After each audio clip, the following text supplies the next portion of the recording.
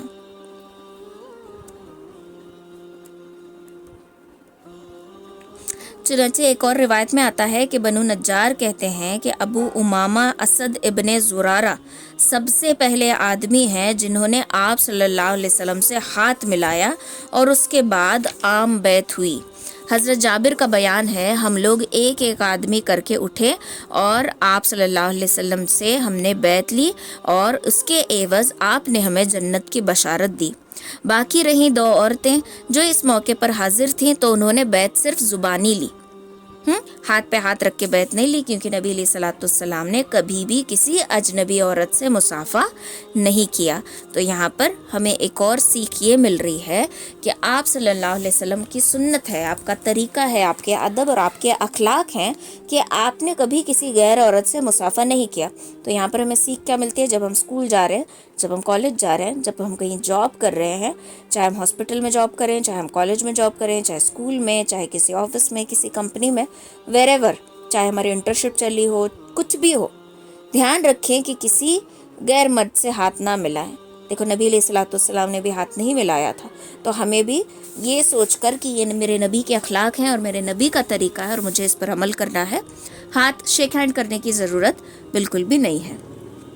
بیعت مکمل ہو چکی تو رسول اللہ صلی اللہ علیہ وسلم نے یہ تجویز رکھی کہ 12 سربراہ منتخب کر لو، اپنے لوگوں میں سے نا تم لوگ 12 لوگ چن لو، اور آپ نے ارشاد فرمایا کہ فوراً اپنے لوگوں میں سے تم لوگ جو ہیں چن لو جو تمہارے رہبرا ہوں گے۔ تو لوگوں میں سے 9 خزرج کے تھے اور 3 اوس کے تھے۔ یہ سارے لوگ چن لیے گئے۔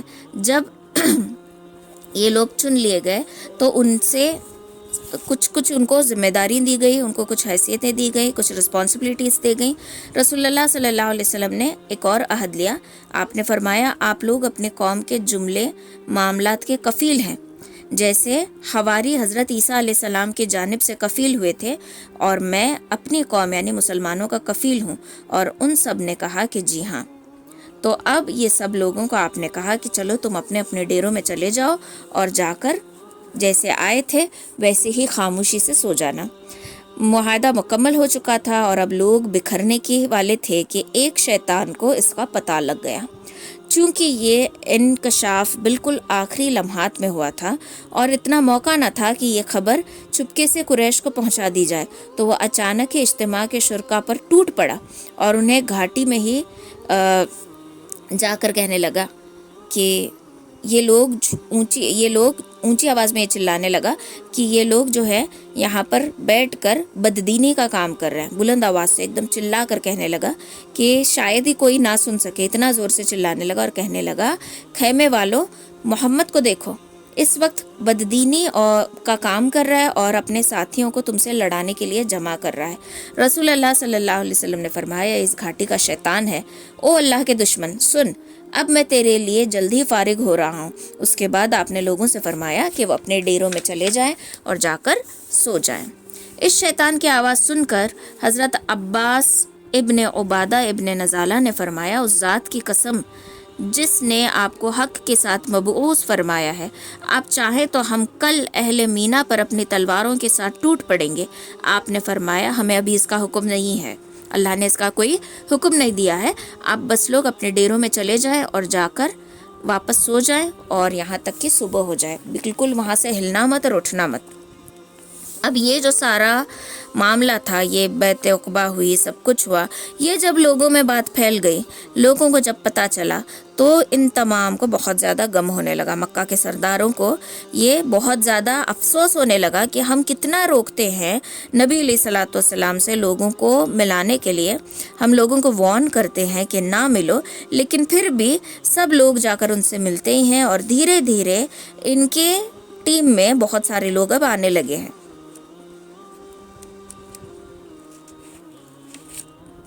تو اب مکہ کے سرداروں میں یہ بھی خیال آیا تھا کہ ان کو نقصان پہنچا دے، لیکن پھر قوم کے کچھ لوگوں نے کہا کہ بالکل مت کرنا ایسے، کیونکہ تمہارے جو تجارتی قافلے ہیں وہ سعد رضی اللہ تعالیٰ عنہ کے قبیلے سے ہو کر جاتے ہیں، اگر تم نے ایسا کچھ کیا تو تم مصیبت مول لوگے، تمہیں بہت ہی مشکل کا سامنا کرنا پڑے گا۔ تو یہ دوسری بیعت تھی۔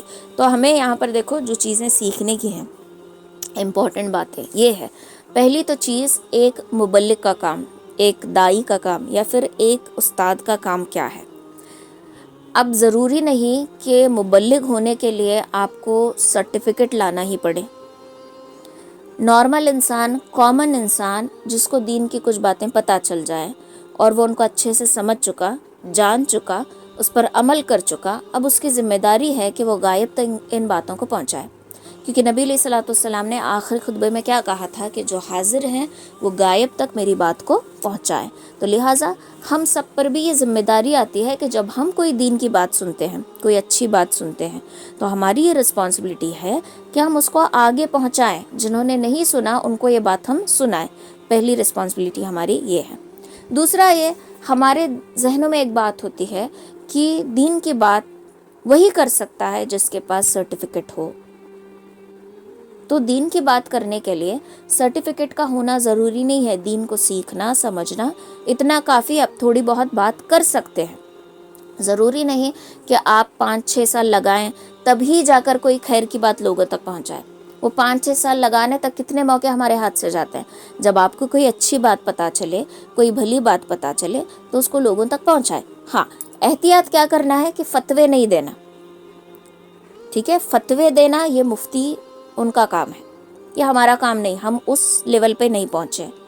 ہمیں صرف کیا کرنا ہے، خیر کی بات لوگوں تک پہنچانے، اور یہاں ہم مار کھا جاتے ہیں۔ ہم فتوے دینے میں بڑی جلدی کرتے ہیں، عمل کرنے میں بہت دیر ہے ہماری، لیکن فتوے دینے میں ہم بہت جلدی کرتے ہیں کہ یہ چیز ناجائز ہے، یہ چیز غلط ہے، تم حرام کام کر رہے ہو، تم جہنم میں جاؤ گے۔ ڈائریکٹ ہم نے ڈکلیئر کر دیا، اعلان کر دیا۔ یہ چیز اللہ تعالیٰ کو بہت زیادہ ناپسندیدہ ہے۔ اللہ کہتا ہے کہ تم کون ہوتے ہو میرے بندے کے لیے فیصلے کرنے والے؟ تو یہ فیصلے ہمیں نہیں کرنا، یہ فتوے ہمیں نہیں دینا۔ ہاں، اگر ہمیں کوئی فتویٰ صحیح سے پتہ ہے تو آپ بتا سکتے ہو، لیکن پھر بھی آخر میں یہی کہنا ہے کہ آپ دوبارہ کسی مفتی سے اس کے بارے میں ڈسکس کر لینا۔ تو دین کی بات آگے پہنچانی ہے، فتوے نہیں دینے، یہ بات پہلے ذہن میں بٹھا لو، ٹھیک ہے؟ پھر اس کے بعد دین جہاں سے مل رہا ہے اس کو حاصل کر لو۔ دین کیا ہے؟ ہم حدیثوں میں پڑھتے ہیں الدین یسر، دین آسان ہے، دین خیر خواہی ہے، دین محبت ہے۔ بیس جو ہے ہمارے دین کا، ہمارے دین اسلام کی بنیاد جو ہے وہ محبت ہے، اور یہی مین چیز ہے جو ہم نہیں سمجھتے۔ ہمارے دین کی بنیاد صرف اور صرف محبت ہے۔ ہمارے رب نے یا ہمارے پیارے رسول صلی اللہ علیہ وسلم نے ہمیں نفرت پھیلانا نہیں سکھایا، نفرت کرنا نہیں سکھایا۔ آپ صلی اللہ علیہ وسلم نے صرف محبت کرنا سکھایا ہے۔ اب محبت یعنی کہ ہمارے دماغ اتنے گندے ہو گئے ہیں کہ محبت ہمیں صرف وہ لگتی ہے جو ایک میل اور فیمیل کے درمیان ہے، ایک مرد اور عورت کے درمیان جو رشتہ ہے اسی کو ہم محبت سمجھتے ہیں۔ نہیں، محبت کے الگ الگ درجے ہیں۔ ماں باپ سے بھی ہمیں محبت ہوتی ہے، بھائی بہنوں سے بھی ہمیں محبت ہوتی ہے، سہیلیوں سے بھی ہمیں محبت ہوتی ہے، رشتہ داروں سے بھی ہمیں محبت ہوتی ہے، اڑوس پڑوس کے کچھ لوگ ہوتے ہیں ان سے بھی ہمیں محبت ہوتی ہے، میاں بیوی میں محبت ہوتی ہے۔ لیکن کیا محبت کے الگ الگ قسمیں ہیں؟ تو ہر رشتے میں اسلام نے ہمیں محبت کو بانٹنا سکھایا ہے۔ تو یہاں پر ایک مبلغ، ایک دائی، ایک دین کے ذمہ دار جو بھی ہے، ان کا کام یہ ہے محبت پھیلانا، نفرت پھیلانا ہمارا کام نہیں ہے۔ ہمیں کبھی بھی نفرت نہیں پھیلانی چاہیے۔ لیکن آج افسوس کے ساتھ کہنا پڑتا ہے، ہماری جو قوم، اب دیکھو حضرت مصعب اور حضرت اسد کے گھر یہ جا کر رکے، کتنے لوگ گئے تھے؟ صرف ایک، اور دین کا کام کرنے لگے۔ دین کا کام کرتے کرتے اللہ نے ایسی مدد کی کہ اتنے لوگ مسلمان ہو گئے۔ سعد ابن معاذ رضی اللہ تعالیٰ عنہ کے تو پورے قبیلہ مسلمان ہو گئے۔ اب انہوں نے کیا کیا ہوگا ایسا کہ قبیلہ مسلمان ہو گیا؟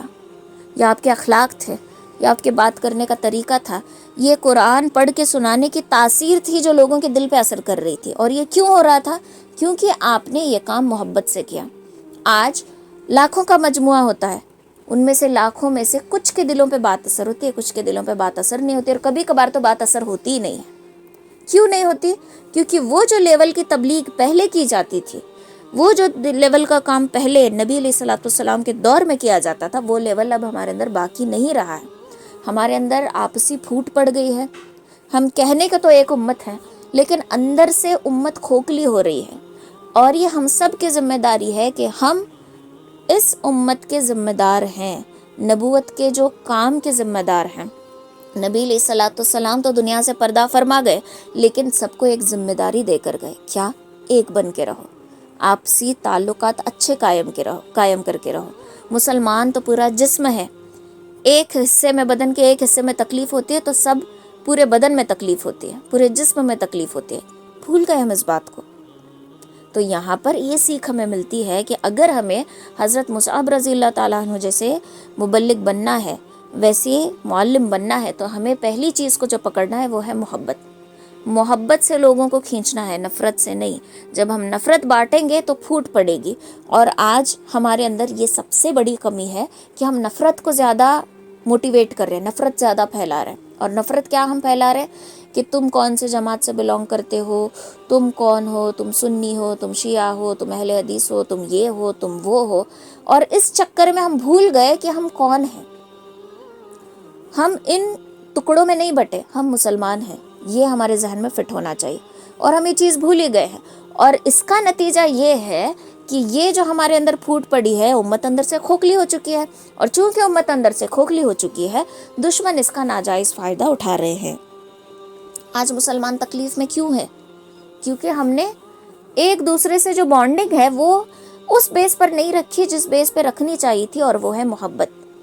اس لیے جب دین کی بات لوگوں تک پہنچاؤ تو یہ مت سوچو کہ سامنے والا کون سی جماعت سے بلونگ کرتا ہے، سننے والا بھی یہ نہ سوچے کہ سامنے والا کون سی جماعت سے ہے، کون سی جماعت سے بول رہا ہے، بلکہ یہ سوچیں کہ بولنے والا بھی میرا بھائی مسلمان ہے، میری بہن مسلمان ہے، میں سننے والا بھی یا سننے والی بھی مسلمان ہوں، اور یہ اللہ کی بات بتا رہا ہے اور میں اللہ کی بات سن رہا یا سن رہی ہوں، بات ختم۔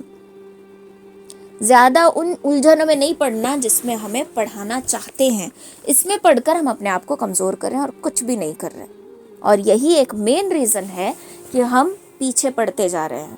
لوگ کہتے ہیں کہ نہیں مسلمان ان ایجوکیٹڈ ہے، مسلمان تو پنچر نکالنے والے ہیں، مسلمان تو یہ ہیں وہ ہیں۔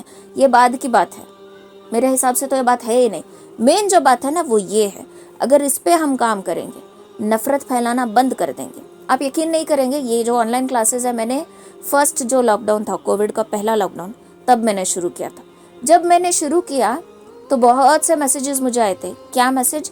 آپ کا عقیدہ کیا ہے، آپ کی جماعت کون سی ہے، آپ کیا بات کرو گے، آپ کے بیلیفز کیا کیا ہیں، اور آپ کون سی جماعت سے کرتے ہو، وہ کرتے ہو۔ ابھی اللہ کا کرم یہ چیزیں بند ہیں، لیکن مجھے اتنے کال آتے تھے، اتنے میسیجز آتے تھے، اور آدھے سے زیادہ لوگ یہ کیلکولیشن میں تھے کہ کہاں مجھے پکڑیں، کون سی بات میری پکڑیں، کہاں مجھے غلط ثابت کریں۔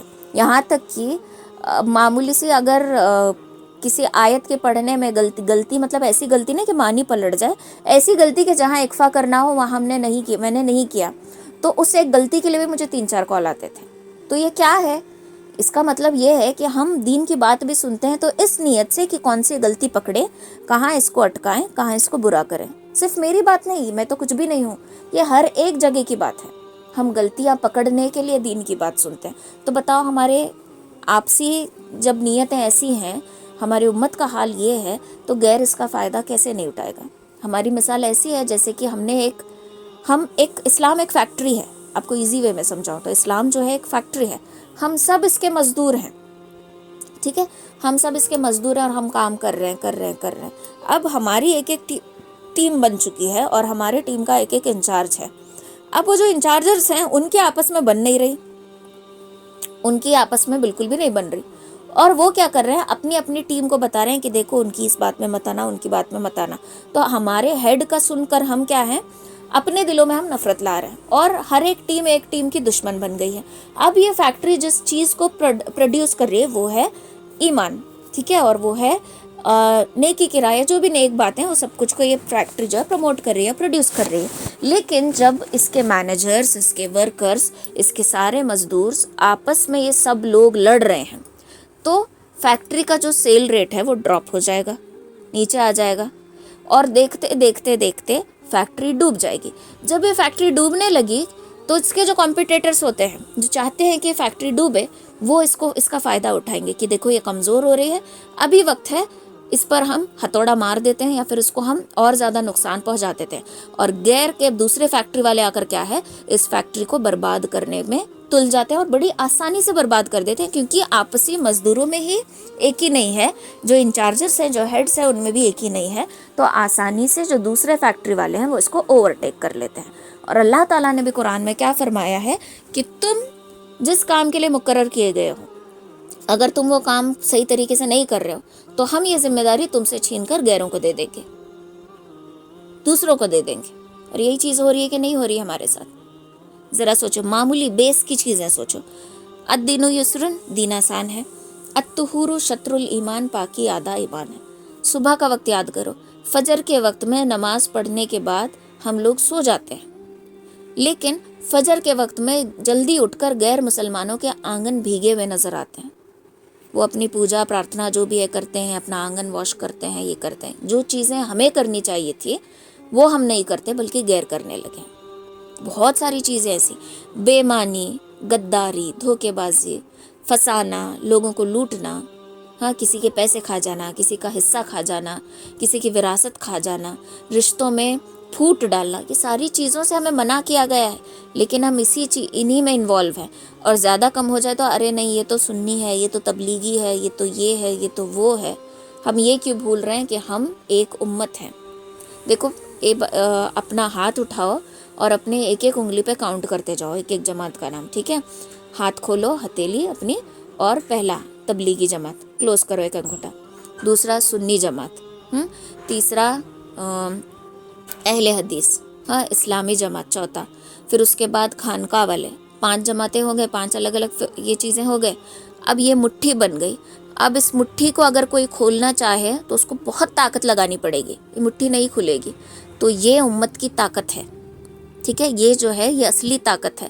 جب یہ مٹھی کھل جاتی ہے، انگلیاں الگ ہو جاتی ہے، تو انگلیوں کو آسانی سے توڑا جا سکتا ہے، لیکن مٹھی کو کوئی نہیں توڑ سکتا۔ اور یہ ہماری طاقت ہے، اس کو ہم نہیں سمجھ پا رہے ہیں۔ جب اس کو ہم سمجھ جائیں گے تو ہم واقعی وہ زندگی جئیں گے جو ہمیں جینے کا حق تھا، لیکن آج ہم وہ نہیں جی رہے کیونکہ ہماری مٹھی ابھی بنی ہی نہیں ہے، ہم انگلیوں میں بٹ چکے ہیں، ٹھیک ہے؟ تو یہ ہماری طاقت ہے۔ تو یہ سیکھ ہمیں یہاں پر مل رہی ہے کہ جب ہم دین کی بات کریں تو محبت کو پھیلائیں، نفرت کو نہیں پھیلانا، نفرت کو بالکل بھی نہیں پھیلانا، نفرت کو پروموٹ کرنا ہی نہیں ہے۔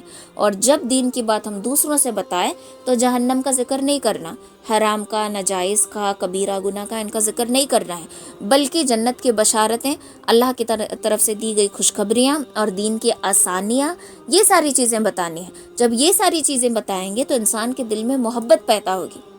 اگر میں آپ سے ڈائریکٹلی بولوں کہ نہیں اس جگہ پہ مت جاؤ، وہاں پہ یہ ہے وہ ہے، بہت ڈینجرس چیزیں ہیں، تو آپ کا مینٹلی مائنڈ سیٹ یہ ہوگا کہ وہاں ڈینجر ہے اور مجھے وہاں پہ تکلیف ہوگی۔ وہاں پہ تکلیف نہیں بھی رہی تو کہیں نہ کہیں سے تکلیف ڈھونڈ کے میرے پاس آئے گی، بیکاز سائیکولوجیکلی میں سوچ کے گئی ہوں۔ اور اگر میں بولوں کہ وہ جگہ جاؤ بہت اچھی ہے، وہاں کے لوگ بہت اچھے ہیں، تو ہم مینٹلی یہ سوچ کے گئے ہیں وہاں کے لوگ اچھے ہیں، اور وہاں پر ہمارے ساتھ اچھا ہی ہوگا، کیونکہ ہم جیسا سوچتے ہیں، بندہ جیسا گمان رکھتا ہے، اللہ تعالیٰ ویسے ہی حالات ہمارے ساتھ پیش کرتے ہیں۔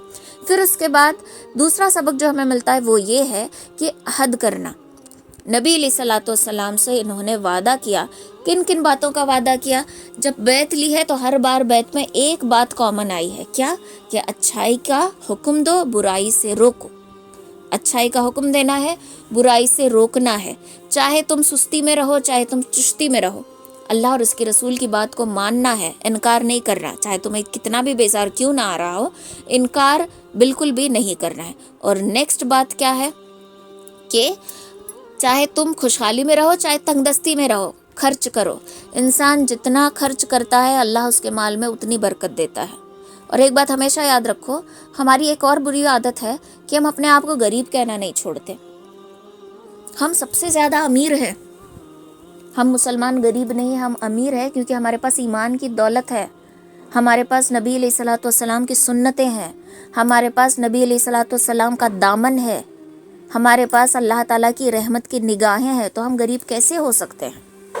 جب انسان یہ کہتا ہے نا میں تو غریب ہوں، میں تو غریب ہوں، میں تو غریب ہوں، حضرت علی رضی اللہ تعالیٰ عنہ فرماتے ہیں کہ جو انسان خود کو غریب بتاتا ہے اللہ تعالیٰ مرتے دم تک اس کو غریب ہی رکھتے ہیں۔ جو انسان ہمیشہ یہ رونا روتا ہے نا ہمارے حالات تو ایسے ہیں، ہمارے حالات تو وہ ہیں، یہ ہے، تو اللہ تعالیٰ حالات برے ہی پیش کرتا ہے۔ شکر گزاری کا جذبہ اپنے اندر لانا ہے۔ کچھ بھی نہیں ہے اپنے پاس، لیکن اپنے پاس ایمان ہے، کافی ہے. اپنے آپ کا مطلب اپنے حالات کا رونا، اپنے پیسوں کا رونا، اپنی تنگ دستی کا رونا، یہ کسی کے سامنے نہیں رونا. ہر بات میں شکر، اور جتنا ہو سکے اتنا خرچ کرنا الگ ہے، فضول خرچ کرنا الگ ہے. خرچ کرنا کسی اچھے کام کے لیے، اس کو خرچ کرنا کسی اچھے سورس کے لیے، کسی سمجھو کسی کے پڑھائی کے لیے آپ پیسے دے رہے ہو، کسی کی تعلیم کے لیے آپ پیسے دے رہے ہو، کچھ بھی اس طریقے سے خرچ کرنا، یہ بیسٹ وے ہے. فضول خرچ کیا ہے؟ آپ کو تھوڑا بہت لگتا ہے، لیکن سمجھو ہمیں ایک شیمپو کی بوٹل لینی ہے، تو ہم سوچ رہے ہیں کہ میں 1 لیٹر کی لے لیتی ہوں. تو 1 لیٹر کی بوٹل لینے کے بعد اس کے بعد ہم دوسرا ایڈ دیکھ لیتے ہیں جو اس سے زیادہ اچھا ہے. اب وہ 1 لیٹر میں سے ہم نے 200 ml بھی یوز نہیں کیا ہوتا، ہم اور ایک نیو پروڈکٹ بائی کر لیتے ہیں. نیو پروڈکٹ لینے کے بعد جو بیٹھا ہوا پروڈکٹ ہے ویسے ہی پڑ جاتا ہے، ویسٹ. اس کو کہتے ہیں فضول خرچ. ٹھیک ہے، خرچ کرنا الگ ہے، فضول خرچی کرنا الگ ہے. فضول خرچ شیطان کی طرف سے ہوتا ہے، خرچ کرنا نیک بندوں کا کام ہے. تو کنجوسی بالکل نہیں کرنا، جتنا ہو سکے اتنا خرچ کرو، اللہ تعالیٰ مال میں اضافہ کرے گا. اپنا مال ہم پڑھتے ہیں نا، وَيْلٌ لِكُلِّ هُمَزَةٍ لُمَزَةٍ الَّذِي جَمَعَ مَالًا وَعَدَّدَهُ، جو اپنے مال کو جمع کر رکھتا ہے، گن گن کر. یہ کوالٹی اپنے اندر نہیں لانی، کیونکہ اس کی بڑی خرابی ہے ان لوگوں کی جو عیب چنتے ہیں، تانے کستے ہیں، اور جو اپنے مال کو گن گن کر جمع کر رکھتے ہیں. تو اپنے مال کو جمع کے نہیں رکھنا، بلکہ خرچ کرنا ہے. اور جب ہم خرچ کرتے ہیں تو اللہ تعالیٰ اس میں برکت دیتے ہیں. تو یہ امپورٹنٹ باتیں تھیں. اور آخری بات یہ کہ اپنے دل میں اللہ کے رسول صلی اللہ علیہ وسلم کی محبت ایسی پیدا کرنا، ٹھیک ویسی جیسے انصاریوں کے دل میں تھی. انہوں نے بھی ابھی محمد صلی اللہ علیہ وسلم کو دیکھا نہیں تھا، بنا ملے بنا دیکھے ان کو آپ صلی اللہ علیہ وسلم سے محبت ہو گئی تھی. اور محبت کا آخری درجہ عشق ہو گیا تھا کہ اپنی جان بھی قربان کرنے کو تیار تھے. ہمارا حال بھی یہی ہے. ہم نے نبی علیہ الصلوۃ والسلام کو دیکھا نہیں ہے، اور ہم ان کو آئندہ کبھی دیکھیں، کیونکہ آپ دنیا سے پردہ فرما چکے ہیں. ہم آپ کو خواب میں دیکھ سکتے ہیں، یا پھر قیامت کے دن ہی ہم دیکھیں، دیدار ہوگا. لیکن پھر بھی ہمارے دلوں میں عشق اور محبت ایسی ہونی چاہیے کہ جب بھی نبی علیہ الصلوۃ والسلام کا ذکر ہو، بدن پہ رونگٹے کھڑے ہو جائیں. جتنی مرتبہ ہم سیرت پڑھیں اتنی مرتبہ ہماری آنکھیں نم ہوں، جتنی مرتبہ ہم نبی صلی اللہ علیہ وسلم کے حالات پڑھیں اتنی مرتبہ ہمارا دل تڑپے. ہم سوچو سنت کے کتنے خلاف ہیں، ہم آپ کے تعلیمات کے کتنے خلاف ہیں. ہم بولتے تو زبان سے اقرار تو ہمارا بہت زیادہ ہے، لیکن عمل میں چیزیں بہت کم ہیں. اور ایسے عمل لے کر جب ہم نبی علیہ الصلوۃ والسلام کی سنتوں کو توڑ رہے ہیں، غیروں کے راستوں کا اختیار کریں. بہت ساری چیزیں ہیں جو ہم کرتے ہیں. کیا کرتے ہیں؟ ہر ایک چیز جو ٹرینڈ میں آ رہی ہے اس کو ہم اپنا لیتے ہیں. ہر ایک چیز. سب سے واحد جو چیز ابھی چلی ہے وہ ہے کیک کٹنگ. ہر ایونٹ پہ کیک کٹ کرنا. کیک کٹ کرنے کے بارے میں ایک پرٹیکولر کلاس لے چکی ہوں. اگر کوئی اٹینڈ نہیں تھا اس وقت تو آپ لوگ یوٹیوب پہ جا کے وہ والی ویڈیو آپ دیکھ سکتے ہو. اس میں کیک بنا کیسے، کیک آیا کہاں سے، برائڈ ٹو بی کا کیک وہ یہ جو ٹرینڈ آیا وہ کیسے آیا، ساری چیزیں میں نے ڈیٹیل بتا رکھی ہے. وہ ایک بار سن لو، پھر آپ دوبارہ ضرورت نہیں کرو گے. کوئی حج کے لیے جا رہا ہے، کیک کاٹ کے جاؤ. حج سے آ رہا ہے، کیک کاٹو. بچے نے روزہ رکھا، کیک کاٹو. بچہ پاس ہو گیا، کیک کاٹو. بچہ پیدا ہوا، کیک کاٹو. برتھ ڈے ہے، کیک کاٹو. اینیورسری ہے، کیک کاٹو. ہر چیز میں کیک لا رہے ہیں ہم. کس کی مشابہت ہم کر رہے ہیں؟ غیروں کی مشابہت ہم کر رہے ہیں. اور جو جس قوم کی مشابہت کرے گا اس کا انجام اسی کے ساتھ ہوگا. یہ حدیث کے الفاظ ہیں. تو ہم نے سنتوں کو چھوڑ دیا، نبی علیہ الصلوۃ والسلام کے جو طریقے تھے ان کو چھوڑ دیا، غیروں کی مشابہت ہم کرنے لگے.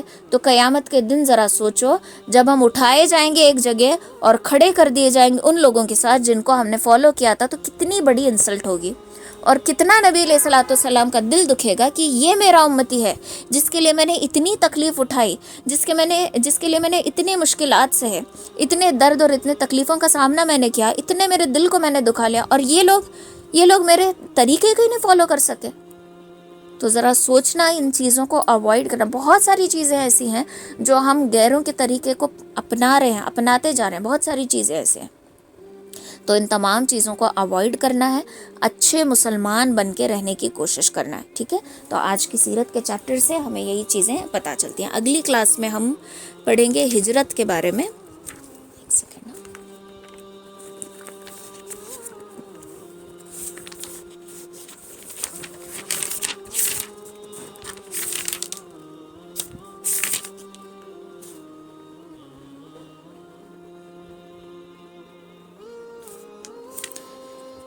اب نیکسٹ ہم پڑھیں گے کہ آپ صلی اللہ علیہ وسلم کو ہجرت کا حکم ہوا، پھر قریش والوں نے آپ صلی اللہ علیہ وسلم کے نعوذ باللہ قتل کی سازشیں کرنے لگے، اور پھر آپ کے مکان کو بھی گھیر لیا، اور آپ نے کس طریقے سے ان لوگوں کے درمیان سے نکل کر مدینہ کی طرف ہجرت کی، ہم انشاءاللہ نیکسٹ کلاس میں دیکھیں گے۔